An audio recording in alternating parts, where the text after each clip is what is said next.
Hey Aaron, how you doing, man? This one's for you. Anyone else want to get started taking care of pools and spas?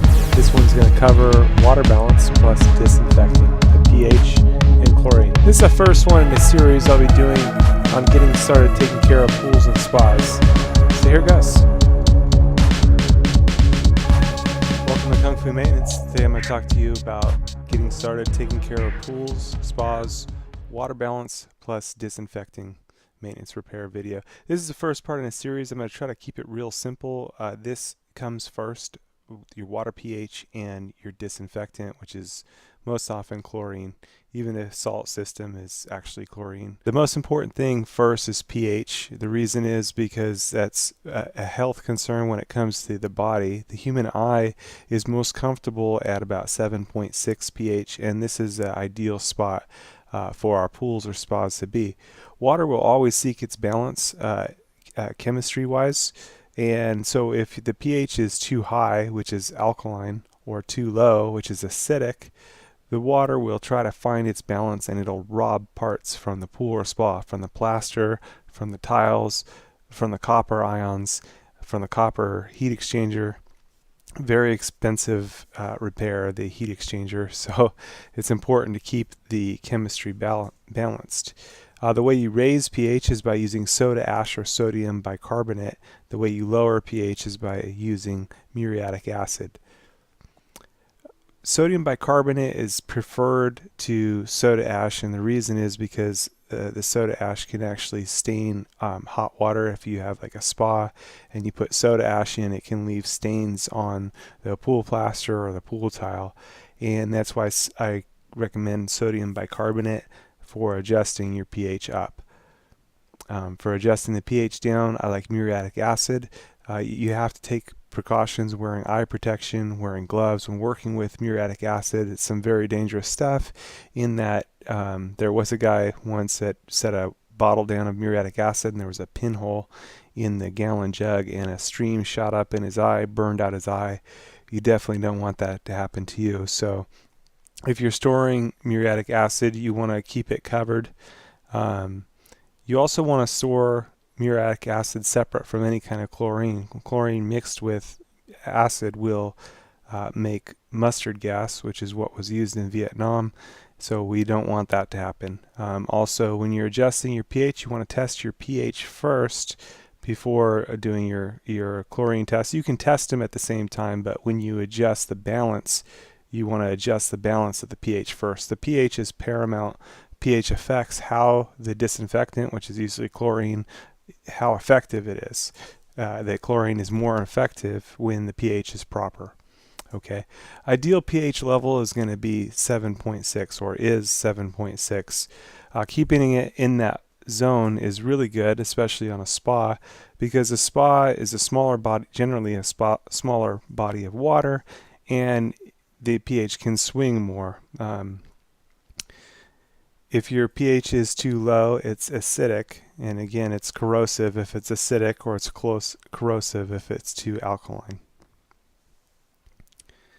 Testing pH and chlorine can both be done with test kits. I really like the Taylor test kits. It uses shades of red to indicate what your test is at.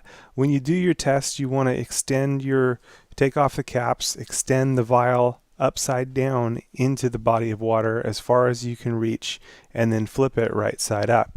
That gives you a good sample of what's actually in the water, rather than just something directly from the top. Okay, and then there's line levels for the pH side. It's the larger side. It's 10 ml of water, or 10 ml of water.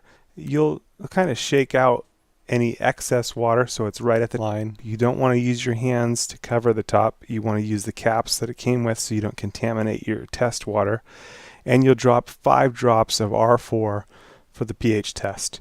For the chlorine test, which I'll get into more, you'll do 5 drops of R1 and 5 drops of R2, and that's in the smaller side, which uses 5 ml of water. The pH test will use different shades of red. Purple is way alkaline, yellow is acidic. So if it gets to be too yellow, then your acid levels are way too low. When you go to adjust your level, let's say you tested it was too low and you want to add sodium bicarbonate or soda ash, you just want to nudge it in the correct direction. There is a test, an acid demand test that you can do that tells how much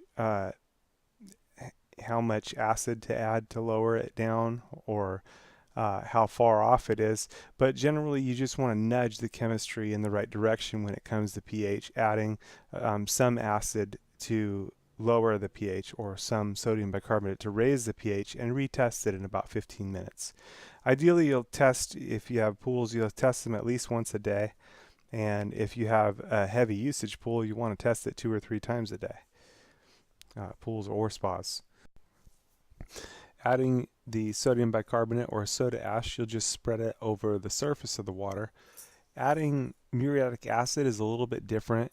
You can either add it in one spot so it pools, or you can broadcast it over the surface of the water. If you add it in one spot, it'll raise the alkalinity. If you broadcast it over the surface, it won't raise the alkalinity. It gets a little bit more complicated. Alkalinity is another test which I'll cover again in a future video, Lord willing. But for now, it's enough to understand balancing the pH. Again, your ideal is 7.6 because that's most comfortable for the eye, and that's also in the center of what is acceptable. You can actually go to like 7.3 to 7.8. In there is acceptable and is okay. But again, ideal is 7.6. Okay, moving on to chlorine. Chlorine is your disinfectant. There's a lot of things that get into the pool that are pretty gross, and especially spas. The average person in a spa sweats something like 2 cups of sweat in a short amount of time, and so that's pretty gross. You can imagine if there's like 10 people jump in the spa, how much water is left. Pretty gross. Also, there's actually a certain amount of fecal matter and blah blah blah blah blah. It gets pretty gross. So you want to maintain your disinfectant level.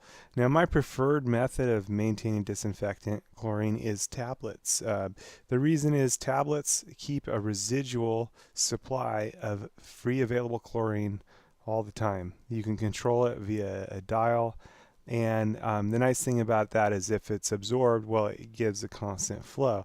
The other thing is the tablets contain cyanuric acid. Cyanuric acid acts like a sunblock that keeps the water in the pool. Chlorine is very affected by the sun. It gets eaten up by the sun, and you'll lose your chlorine. So if you're adding liquid chlorine, a lot of that just gets eaten up by the sun.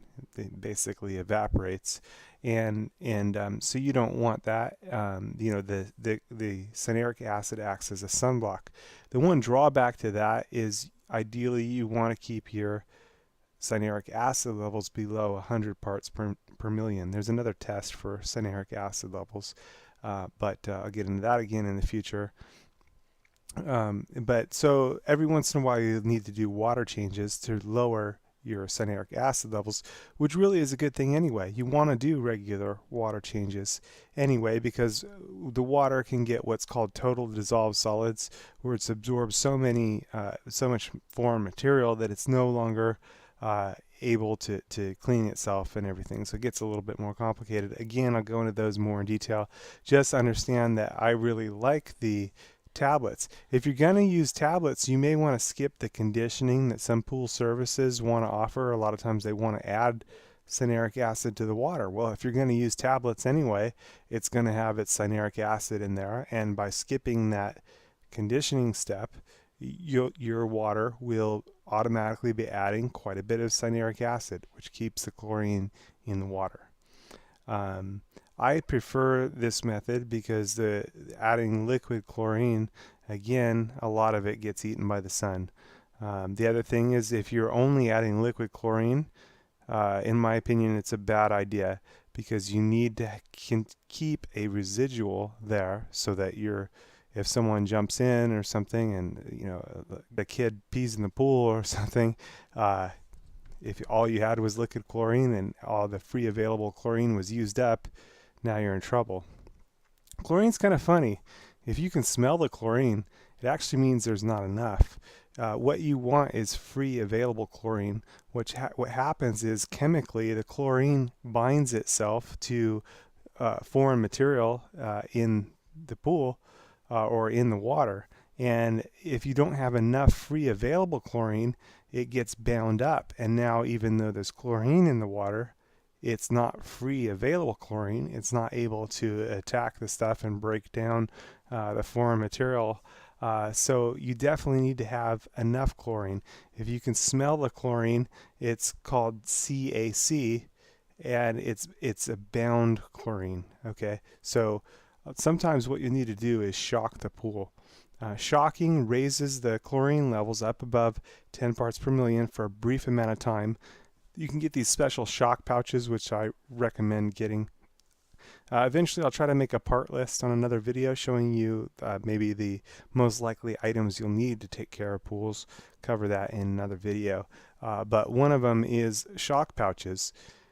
If you have a, hope this never happens to you, but if there's a floaty in the pool, and I don't mean the kind that goes in your arms, somebody has an accident in the water, horrible situation, you'll want to shock the water, which brings it up above 10 parts per million. Some people will drain the entire pool. You actually don't have to. It depends on your filtration size, but you'll want to shock the pool, which brings it, get everybody out of the water first. Get as much of the material out of the water with a net. Empty out the net, clean out the net, put the net in the water, shock the pool. It brings the chlorine up above 10 parts per million, and do not reopen the pool until the filters have been allowed to cycle the recommended amount of time and your chlorine levels have dropped to an acceptable level. I like my pools, for pools I like the chlorine to be at least 1 part per million, and for spas I like to see 3 to 4 parts per million. I like to keep more chlorine in the spas because it's a smaller body of water, and again because people sweat so much when they jump in the spa. So I just think that having the disinfectant level a little bit higher is good. But again, 1 part per million, the health officials are not going to shut down your pool or your spa as long as your chlorine levels are at least 1 part per million. Okay. The test kit is done. It's the smaller side. I like the Taylor test kit. It's 5 ml of water in the test kit, and you drop 5 drops of R1 and 5 drops of R2, and that'll show you indications of red on the dial. Now sometimes when it comes to pH and chlorine, you can have too much chlorine in the water. If it's over 10 parts per million chlorine in the water, it can actually bleach out the test, both for the chlorine test as well as for the pH test. So if you drop in your R4, you have your 10 ml of water, and you drop in your drop of R4 and it goes pink and then it goes clear right away, that's an indication that your chlorine is too high. What you'll need to do is do a water change. This happens a lot with spas because it's a smaller body of water, and the way I usually get around this is I'll bring that water from the spa into the pool. That way I don't throw all my valuable chlorine away. I brought it over into the pool and then add fresh water to the spa, and that way you can dilute the chlorine, bring it back to the 3 or 4 parts per million, which is acceptable. pH again is the most important part. The reason pH can actually change people's hair color, people can have other adverse reactions to the pH. Same with chlorine. If the chlorine is too high, it can bleach somebody's hair, or it can cause them to have an adverse reaction. So that's why I wanted to cover these two in the first video. This is the most important part, is maintaining the pH. After you've balanced your pH, you can move on to the chlorine, and the chlorine comes second. Again, these two things will affect the most the way that your pool looks. It does no good if you vacuumed and brushed the pool and everything, but your chemistry is way out of whack. If the chemistry is way out of whack, you're going to get mustard algae, you're going to get black algae, you're going to have an unhealthy body of water. It's not going to look clean. It's not going to look right. So again, that's why I wanted to cover this first in this video for getting started taking care of pools and spas. Thanks for watching Kung Fu Maintenance. I'll try to make some more of these for you covering other subjects concerning pools. You really should consider taking a CPO class. It's a test that's done once every 5 years to get your CPO certification, Certified Pool Operator. And it's a very valuable thing to have. It makes you more valuable to the company that you work for. It also makes you more employable if you were looking for another position. A lot of the supply houses offer these classes at nominal cost. You know, HD Supply, Leslie's Pool Supply, and others. So you might check on like HD Supply's website or check with your Leslie's Pool Supply House or wherever you get your pool chemicals. They may be able to guide you to some of the classes, and it's worthwhile to get. And you have to retake that test every 5 years, but it's still worth it. Thanks for watching Kung Fu Maintenance. Over and out.